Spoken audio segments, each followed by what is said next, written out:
Oi, gente, tudo bem com vocês? Bom, hoje nós temos uma participação especial. Jujuba não quer sair da mesa? Quando ela sair, a gente pode começar. Bom, hoje nós vamos discutir ética e serviço social. Mas antes de discutir a correlação entre ética e serviço social, primeiro eu preciso definir com vocês o que é ética e a partir de que pressuposto eu estou partindo para analisar a ética. Eu estou partindo do pressuposto da perspectiva crítica, né? Porque eu acredito que as relações não são neutras e o conhecimento também não é neutro. Então, aqui eu já me coloco. A ética a qual eu estou me reportando é a ética voltada para uma perspectiva crítica que quem vai discutir, né, quem vai trazer essa compreensão é Lukács, partindo da ontologia do ser social. Vocês sabem que dentro do marxismo, quem faz a discussão acerca da ética é Lukács, certo? O marxismo, só a título de informação, ele se divide em 3 gerações. O marxismo clássico se divide em 3 gerações. O marxismo de primeira geração, composto por Marx e Engels, obviamente. O marxismo de segunda geração, composto por Lenin, Trotsky, Rosa Luxemburgo, tá? E o marxismo de terceira geração, Gramsci e Lukács, né? São bons exemplos e referências. Então, primeiro nós vamos compreender a ética, partindo de uma compreensão lukácsiana ou lukácsiana, depende de como você queira falar. Existem muitas variações na forma de falar esses nomes que são estrangeiros, né? Bom, quem é que vai trazer a discussão lukácsiana a respeito da ética? Vai ser a professora Barroco, Maria Lúcia Barroco, no livro de Ética da Biblioteca Básica, que eu indico muito para vocês, né? A professora Barroco vai dominar essa discussão da ética no serviço social. Veja, neste livro de ética, Fundamentos Sócio-Históricos, como o nome já diz, ele vai se reportar aos fundamentos, em como nasce a ética. E aí o livro vai se reportar desde a sociedade primitiva, ou seja, desde a era das cavernas, né? Com a sociedade primitiva, o ser humano primeiro paleolítico, depois o neolítico. E esse homem, ele vai se modificando, ele vai se alterando, ele vai se transformando. Veja, o homem ele vai ter um momento emblemático na história. Qual será esse momento emblemático? Quando o homem abandona a sua mediação instintiva com a natureza e passa a adotar a mediação racional com a natureza. O que é isso, professora? Veja.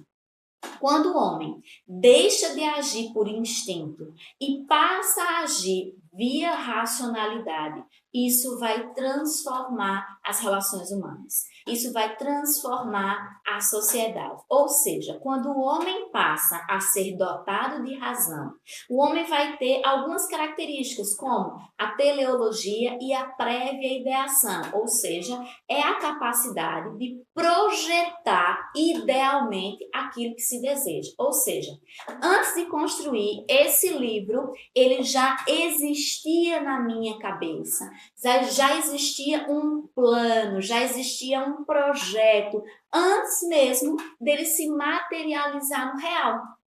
Coisa que os animais que lidam com a natureza apenas via instinto não conseguem fazer. Por exemplo, Marx já vai dizer: qual a diferença entre o melhor arquiteto e uma abelha simples comum? Uma abelha simples e comum, ela vai fazer os mais belos favos de mel. No entanto, ela vai fazer isso não porque ela pensou, não porque ela quis, não por opção, mas porque ela tem uma programação genética que a coloca nessa situação. E ela sempre vai produzir da mesma maneira e da mesma forma. Já um grande arquiteto, ele vai fazer um favo de mel ou qualquer outra escultura geométrica porque ele quer, né? Ele é livre para fazer ou não. E ele usa da criatividade. Como não é uma programação genética, é algo racional. Ele projeta aquilo dentro da cabeça antes de fazer. Ou seja, aquilo já existia na cabeça dele antes mesmo de estar no real. E como aquilo existia na cabeça dele, é um projeto, ele pode alterar, ele pode se modificar, ele pode usar a criatividade, né? Então, seria esta a grande diferença. Os seres humanos, que, né, dotados de razão, eles vão projetar idealmente, né? Eles vão planejar antes. Os animais irracionais não, vão agir por instinto, né? Por uma programação genética. A partir do momento em que o homem vai ser dotado de razão, ou seja, agora o homem vai utilizar da sua capacidade de projetar idealmente para construir as situações, outras circunstâncias vão surgindo e vão fazendo com que ele se transforme. Por exemplo, agora o homem vai se apropriar do trabalho ontológico. O que é o trabalho ontológico? É a capacidade de transformar a natureza para atender às nossas necessidades. E ao passo que o homem transforma a natureza para atender às nossas necessidades, ele também acaba se autotransformando no processo, né? É diferente do trabalho assalariado, certo? O trabalho assalariado é o trabalho apropriado pelo modo de produção capitalista, cooptado pelo modo de produção capitalista. E quando isto acontece, o trabalho deixa a sua dimensão transformadora e passa a ser alienado. Então, são coisas distintas. Por favor, separem essas situações. Aqui eu me refiro ao trabalho ontológico. O trabalho ontológico é aquele que transforma a natureza para atender às necessidades humanas. E ao passo que nós transformamos a natureza para atender às necessidades humanas, nós também nos autotransformamos no processo. Vai ser com este trabalho ontológico que o homem vai transformar a sociedade, vai construir situações inimagináveis para aquele momento histórico. Por exemplo, o homem cria a agricultura, a irrigação. A agricultura vai ser transformador porque o homem vai ter a possibilidade de deixar de ser nômade, ou seja, de migrar de um espaço para o outro, para adquirir as situações para a sobrevivência. Vocês sabem que os seres humanos, lá no período primitivo, eles necessitavam ser nômades. Não porque eles quisessem, mas porque eles não tinham alternativa. Eles ficavam no espaço até esgotar os recursos naturais. Quando esses acabavam, eles migravam para outros, buscando mais recursos naturais para a sobrevivência. Só que este translado era longo, era perigoso, né? Existiam grandes animais, existiam as intempéries do tempo, as pessoas morriam no processo, existia uma série de situações de complicadores, né? Quando o homem se apropria do trabalho ontológico e, por exemplo, cria a agricultura, o homem percebe que ele não precisa mais se expor ao perigo de migrar pelo mundo buscando sobrevivência, que ele pode se estabelecer num único local e sobreviver dignamente para o resto da vida. Professora, significa que ele não pode ser nômade? Ele pode, só que agora a diferença é, ele vai ser nômade se ele quiser. Antes não era se ele quiser, ele era obrigado, né? Porque não tinha outra possibilidade de sobrevivência. E aí, os seres humanos com a agricultura vão se estabelecer no mesmo espaço geográfico por muito tempo. Esse estabelecimento no mesmo espaço geográfico por muito tempo vai fundar o que nós chamamos de comunidade primitiva. Ou seja, vai ser a primeira formatação de uma sociedade humana. Primitiva, mas uma sociedade humana. E aí o homem percebe. Antes, ele tinha que ter medo dos grandes animais, dos grandes agressores externos. Agora, convivendo no mesmo espaço territorial com outros homens, ele percebe que agora ele precisa ter medo do próprio homem. Por quê? Porque ele nunca havia convivido com tantas pessoas por tanto tempo. E como não existiam regras, isto era perigoso. Porque se não haviam regras de comportamento ético-moral, o que impedia que um ser humano matasse o outro, que um ser humano ferisse o outro? Nada. E aí é com a primeira comunidade primitiva, com a agricultura, que o homem vai perceber a necessidade de criar regras de comportamento ético-moral.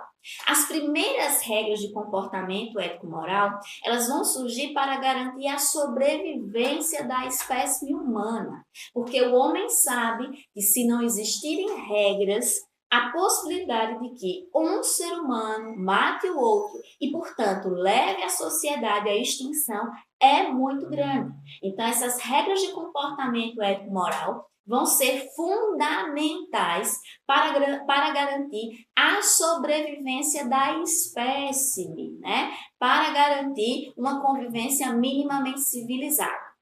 Mas, obviamente, que as primeiras regras de comportamento ético-moral, elas vão ser muito incipientes, muito precárias. Por exemplo, nós vamos ter a lei de Talião, o olho por olho, dente por dente. Hoje, nós achamos que isso é um absurdo. E, de fato, é uma regra muito complicada para os tempos modernos. Mas, naquele momento, era o que era possível. Naquele momento, era o viável na situação. E aí, o que vai acontecer? A lei de Talião vai estabelecer a proporcionalidade crime-pena. O que quer dizer isso, gente? Significa o seguinte: se você rouba, você vai ter a sua mão decepada. Se você mata, você vai ser morto. Então, a proporcionalidade. O que você faz, você recebe na mesma medida e na mesma proporção. Só que esta regulamentação, embora traga um dado novo, que seja a proporcionalidade delito, pena, né? Ela vai ter uma problemática, porque se a gente continuasse seguindo esse parâmetro, nós teríamos uma sociedade sequelada, decepada. O homem percebeu que esta regra de comportamento não era suficiente. E a partir daí nós vamos evoluindo nas regras de comportamento ético-moral, né? Então nós vamos evoluir. Por exemplo, hoje, no Brasil, nós evoluímos para a Constituição Federal, que traz os marcos legais, traz os direitos políticos, os direitos civis, os direitos fundamentais, os direitos humanos, né? Que são regras de comportamento ético-moral. Veja, mas isso já não nasce dessa forma. Existiu toda uma construção histórica anterior, primitiva, que deu condições para as regras de comportamento ético-moral se estabelecerem como se estabelecem hoje, certo? Então, quer dizer, professora, que lá na Gênese a ética nasce atrelada ao trabalho ontológico, atrelada à agricultura e à comunidade primitiva, a fim de garantir a sobrevivência da espécie humana? Isto, você entendeu direitinho. Só que hoje a ética, ela tem a função única de garantir a sobrevivência? Não. A ética hoje ela se metamorfoseia. Hoje ela tem outras funções. Ela tem a função ainda de garantir a sobrevivência da espécie? Sim, né? Porque cria regras de comportamento para que, de novo, nós não nos matemos. Mas existem outros parâmetros que ela vai trazer, como a boa convivência, ela vai trazer a questão respeitando as questões culturais de cada país. Hoje ela vai avançar. Hoje a ética vai trazer preceitos importantes, como, por exemplo, a empatia, que é a capacidade de se colocar no lugar do outro, né? O exercício da alteridade, né? Respeitar o outro, se colocar no lugar do outro. Isso vai ser fundamental. Então, hoje, o preceito da ética evolui. Hoje, o que seria ser um ser ético moral? Ser um indivíduo que tem a capacidade de se colocar genuinamente no lugar do outro. Nós, infelizmente, ainda temos uma tendência a, em alguns momentos apenas, nos colocarmos no lugar do outro. Infelizmente, nós, muitas vezes, nos colocamos no lugar do outro apenas quando nos convém. E não é assim que funciona, né? Nós precisamos sempre nos colocar no lugar do outro, avaliar. Se fosse eu naquela situação, como eu gostaria de ser tratado, né? Que é o exercício da alteridade, do respeito ao outro. Uma sociedade sem empatia é uma sociedade que não consegue estabelecer regras de comportamento ético-moral. E uma sociedade sem empatia leva à barbárie, né? Uma sociedade sem empatia cria categorias que são opostas à ética, como a alienação moral. O que é a alienação moral? É o discurso preconceituoso, é o discurso moralista. Cuidado, não é moral. Moral são regras de comportamento. Moralismo é a corrupção da moral pelo pensamento preconceituoso, sobretudo no modo de produção capitalista. Ok? Então, nós vamos ter essas situações. A alienação moral é todo um discurso preconceituoso de indivíduos ou de grupos de indivíduos que não conseguem se colocar no lugar destes grupos oprimidos, sobretudo com os segmentos minoritários na sociedade, como negros, mulheres, gays, indígenas e por aí vai, né? Professora, mas por que a gente chama de grupos minoritários, se eles são maioria na sociedade? Minoritário, quando eu falo, gente, é uma categoria sociológica. A sociologia coloca estes indivíduos num lugar que nós chamamos de grupos oprimidos ou de minorias por serem oprimidos, certo? Então, boa parte da sociedade, infelizmente, não vai conseguir se colocar no lugar desses indivíduos e vai reproduzir pensamentos e ideias como, por exemplo, para que a lei de cotas? Se todos são iguais, então qual a necessidade da cota? Se o indivíduo quer cota, então ele próprio está se colocando numa situação de desigualdade. Isso não é verdade, né? A lei de cotas é uma lei necessária para reparar um dano histórico secular contra uma população negra que nunca teve este dano reparado. Ora, nós estamos falando, minha gente, de séculos, 3 séculos de escravidão, que nunca foi reparado. Nunca existiu uma política de indenização para esse segmento. Nunca houve qualquer gesto, né, para reparar esse dano, essa violação de direitos humanos histórica, né? A população negra historicamente foi violada, marginalizada e assassinada. Primeiramente, quando os colonizadores trouxeram os negros à força, né, para o Brasil, para trabalhar de maneira escrava, sob as piores condições, onde mulheres foram estupradas, né, onde as pessoas não tinham liberdade a nada, eram consideradas como animais, como objetos.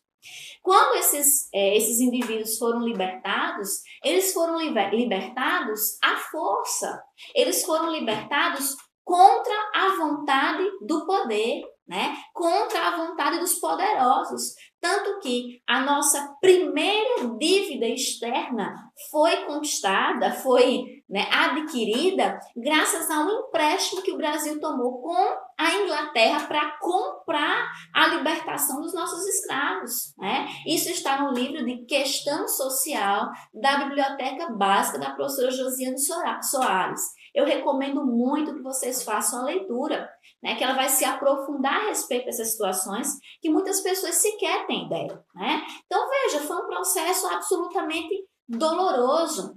Os quilombos são ambientes de resistência, né? Décadas os negros ficaram resistindo, sofrendo ameaças de morte, vivendo de forma, né, paralela à lei. Quando foram finalmente libertados, foram libertados sem qualquer política de proteção, simplesmente foram libertados sem ser dadas condições de trabalho, condições de moradia, condições de alimentação.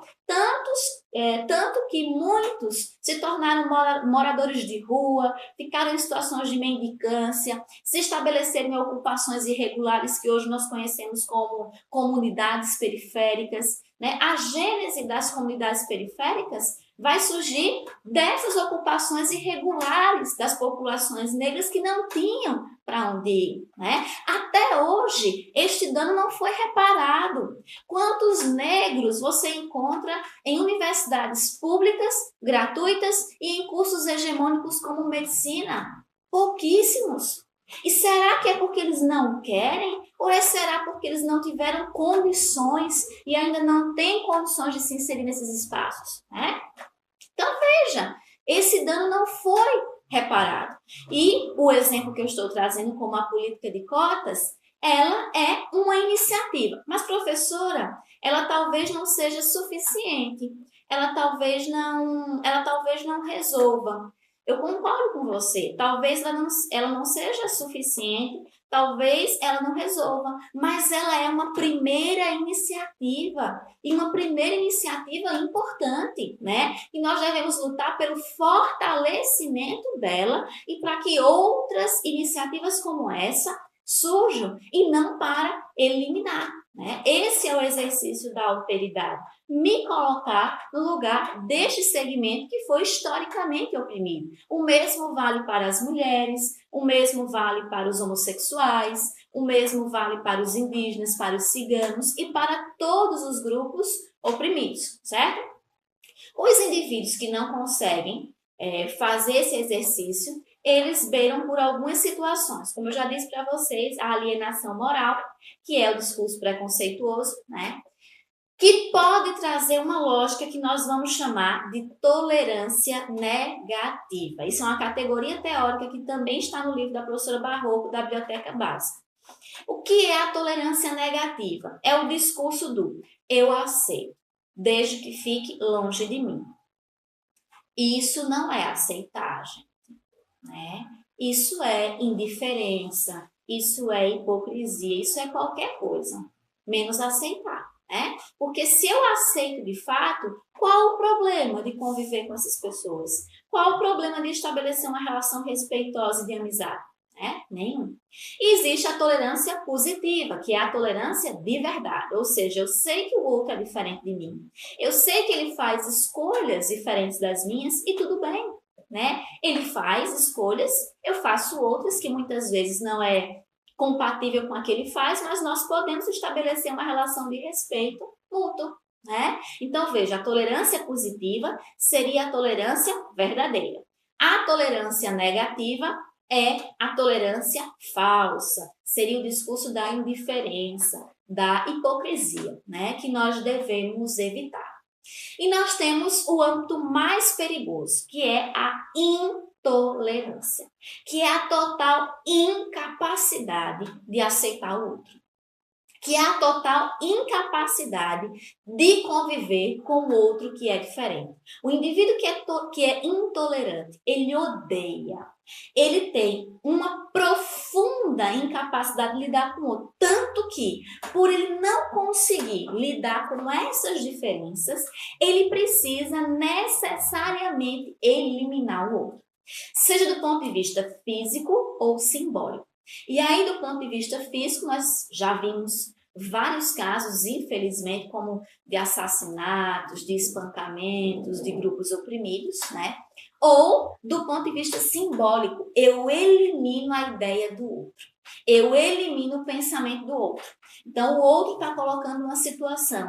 E para que ninguém ouça o que ele está colocando, eu ridicularizo, eu humilho, eu xingo, né? Eu envergonho aquela pessoa. Esse é o discurso da intolerância, que lamentavelmente existe muito nas mídias sociais, nas redes sociais. Nós sabemos quantos debates online uma pessoa está colocando uma questão e outra pessoa vem de forma violenta, com muito ódio, com muito desrespeito e, enfim, e vai dialogar, que não é um diálogo, né? Porque a violência é profundamente anticomunicativa, vai colocar situações de forma desrespeitosa, eliminando, humilhando o outro do ponto de vista das ideias. Então, até esses diálogos orais e online, né, escritos, também podem ser de intolerância, porque eu quero eliminar o pensamento do outro, né? Eu sempre digo que nós podemos concordar e discordar, não tem problema nenhum, desde que seja com respeito. Nós podemos discordar do pensamento do outro, da ideia do outro, mas isso não necessariamente nos obriga a nos odiarmos, né? As relações, elas podem ser respeitosas, mesmo quando eu discordo, né? A discordância é saudável, conviver com o diferente é muito saudável, mas nós ainda precisamos aprender a conviver com isso em sociedade. Infelizmente, muitas vezes, nós só queremos lidar com pessoas que pensam iguais a nós, né? Mas veja, nós não podemos conviver só com pessoas que pensam iguais a nós, né? É profundamente rico, né, e fecundo conviver com pessoas que pensam diferentes, mesmo que para discordar, não há problema algum, certo? Bom, cessamos um pouco esse debate a respeito da ética, por favor, cessamos o nosso diálogo aqui. É um debate muito longo, muito interessante, que eu recomendo que vocês façam a leitura do livro da professora Maria Lúcia Barroco, do livro de ética da Biblioteca Básica, certo? Bom, agora trazendo a correlação da ética para o serviço social. Bom, o serviço social, vocês sabem que é uma profissão historicamente ligada às bases dogmáticas da Igreja Católica. E, portanto, a nossa ética era voltada para uma ética conservadora e católica, né? Uma ética dogmática e doutrinária. Então, a nossa ética, a ética que vai fundar a profissão, professora, é uma ética conservadora? Sim. Vai ser uma ética conservadora, ligada a um pensamento religioso, a um pensamento metafísico, né? A um pensamento que culpabiliza o indivíduo, que não compreende as relações sociais dentro de uma sociedade contraditória, que imaginava que a sociedade era um todo harmônico, que os indivíduos podiam ser perfeitos, afinal, se Deus é perfeito e eu sou a imagem e semelhança desse Deus, eu posso ser perfeito. Então, quando não havia esta perfeição, é porque a sociedade estava doente, estava desarmoniosa. E aí o que acontece? Se a sociedade não está fluindo, alguém tem culpa. E qual o segmento da sociedade que normalmente não está crescendo, se desenvolvendo e, portanto, tem a culpa deste processo? A pobreza. Né? É sempre a pobreza. O que é uma situação extremamente injusta, mas que naquele momento histórico os profissionais não conseguiam enxergar isso e nós compreendemos em virtude das próprias limitações históricas, certo? Mas aí nós vamos vivenciar dentro da profissão uma coisa chamada movimento de reconceituação, que vocês já devem ter visto no meu vídeo, chamado Movimento de Reconceituação do Serviço Social. Se vocês não viram, eu sugiro que vocês vejam. É bem interessante, bem rapidinho e didático, tá? Então, o Movimento de Reconceituação do Serviço Social vai trazer um grande repensar da profissão. A profissão vai começar a se repensar o seu arcabouço teórico-metodológico, a sua postura ético-política e a sua intervenção técnico-operativa. Ele vai repensar porque acredita que os caminhos que estejam seguindo não sejam os mais adequados. E se não são os mais adequados, é importante mudar a rota, né? Mudar o caminho, construir algo novo. E nesse processo de repensar, o serviço social vai repensar também a sua ética. O serviço social vai começar a perceber que essa ética ligada a uma lógica conservadora, sobretudo religiosa, não é mais compatível com o serviço social que nós queremos construir. E aí eu quero deixar uma notinha de rodapé, tá? Um parênteses. Dentro do movimento de reconceituação, nós temos 3 ciclos históricos: a modernização conservadora, a reatualização do conservadorismo e o movimento de intenção de ruptura, que eu não vou me ater aqui porque já existe um vídeo sobre isso no canal. Mas a que momento histórico do movimento de reconceituação eu estou me reportando agora? Especificamente ao movimento de intenção de ruptura, certo? Que é quando o serviço social, ele abandona, ele rompe com a lógica conservadora e passa a adotar uma lógica e uma ética crítica, certo? Ele abandona essa perspectiva conservadora e vai adotar uma perspectiva crítica, porque agora teve acesso e aproximação aos referenciais marxistas, ok? Só que nós não podemos esquecer que esta primeira aproximação com os referenciais marxistas vai se dar de forma equivocada, porque nós estamos num momento chamado de redemocratização, ou seja, nós estamos no caminho para voltar à democracia, mas nós ainda não somos democracia, portanto, não deixamos de ser ditadura, ainda estamos num período ditatorial. E ter acesso a esses referenciais era perigoso, porque tudo que era associado ao comunismo, ao socialismo, e Marx vai ser uma grande referência disso, vai, né, passar por perigos, a poder ser preso, torturado e até morto. Então as pessoas não podiam ter acesso a essas situações. E aí o que vai acontecer? O que é que vai acontecer? As pessoas, nós vamos ler os referenciais marxistas por outras fontes.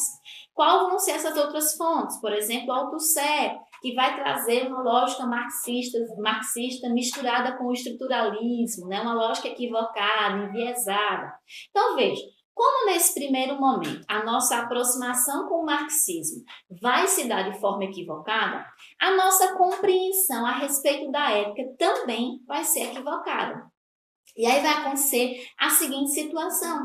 O serviço social vai confundir, por exemplo, dimensão política com militância política. Ele vai acreditar que só é possível exercitar a dimensão política na militância política. Isso não é verdade. Mas, professora, quem milita nos movimentos sociais não está materializando a dimensão política? Está, sim. Mas não posso dizer que só as pessoas que estão nos movimentos sociais exercitam a dimensão política, né? Eu não posso simplesmente resumir a isso. A dimensão política envolve a militância política? Envolve. Mas ela não é só a militância política. Compreendem? E vai haver esse processo de confusão a respeito dessas situações.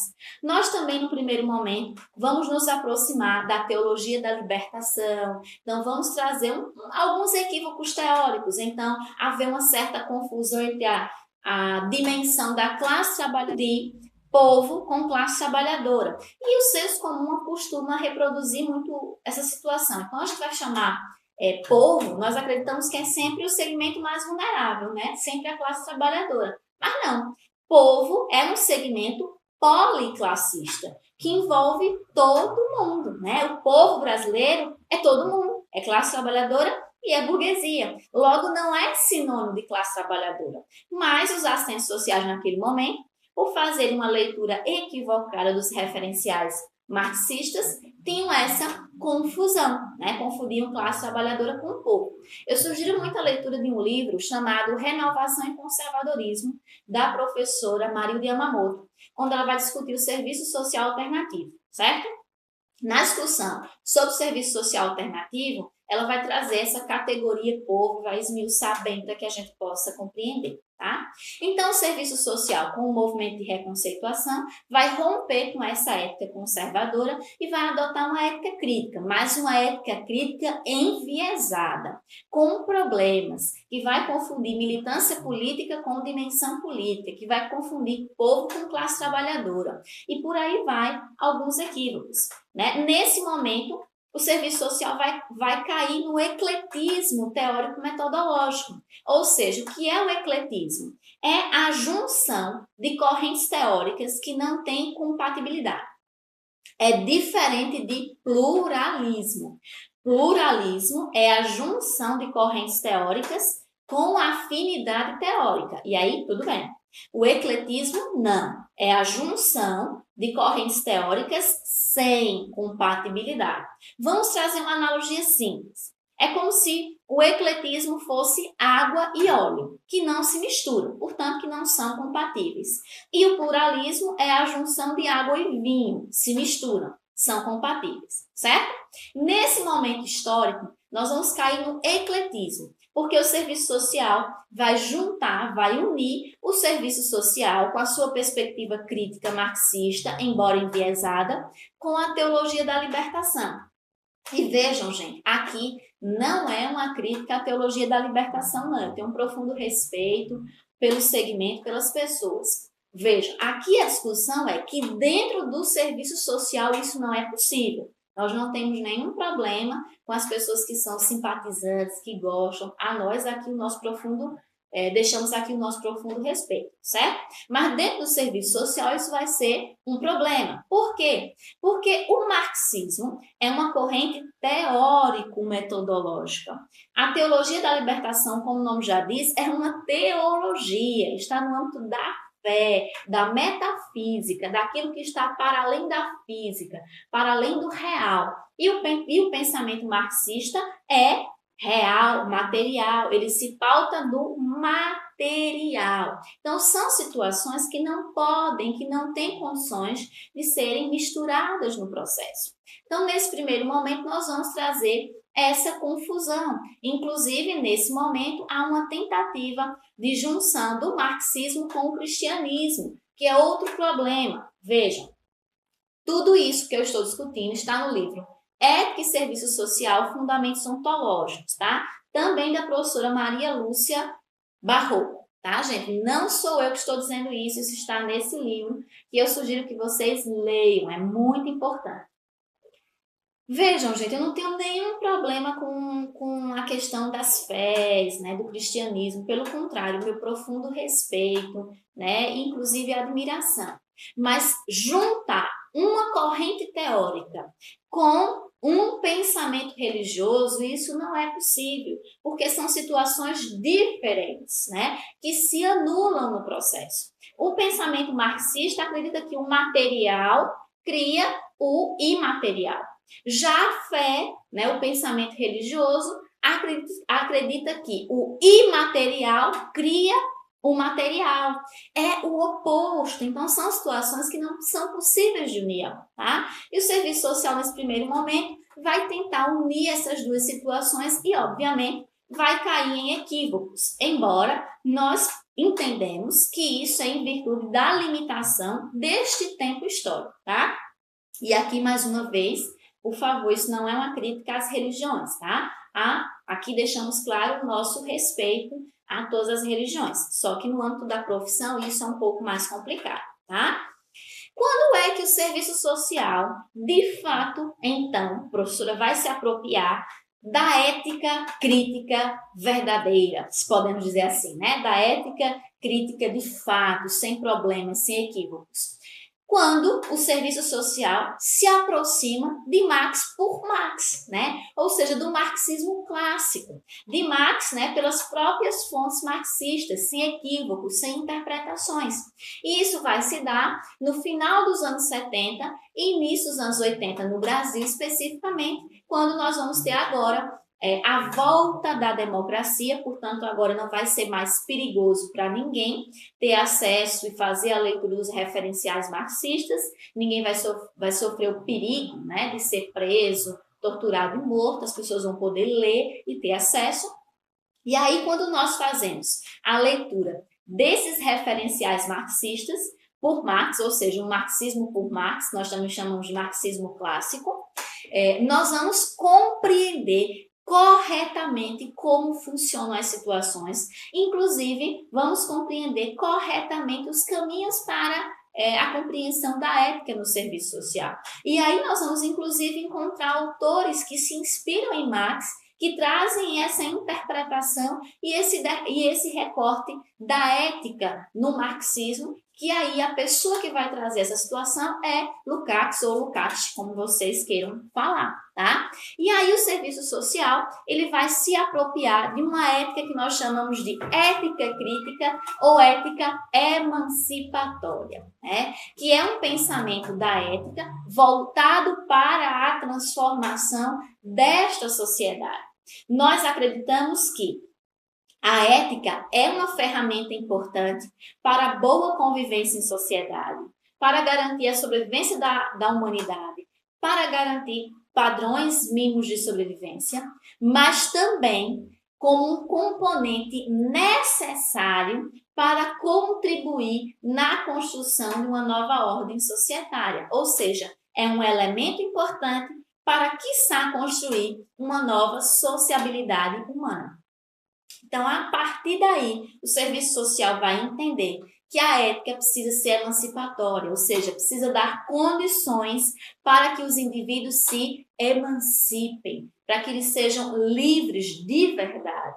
E não a liberdade posta pelo modo de produção capitalista, onde a liberdade ela existe do ponto de vista formal, mas na materialidade da sua prática, isto não é possível. Por exemplo, nós somos livres, mas nós não podemos fazer tudo o que nós queremos porque nós não temos acesso a um poderio econômico que nos permita isso, né? Então, o serviço social vai buscar uma ética para além do capitalismo, uma ética que rompa com o modo de produção capitalista, que contribua para uma sociedade minimamente harmônica, para uma sociedade que contribua para a construção de um novo modelo, de um novo projeto de sociedade.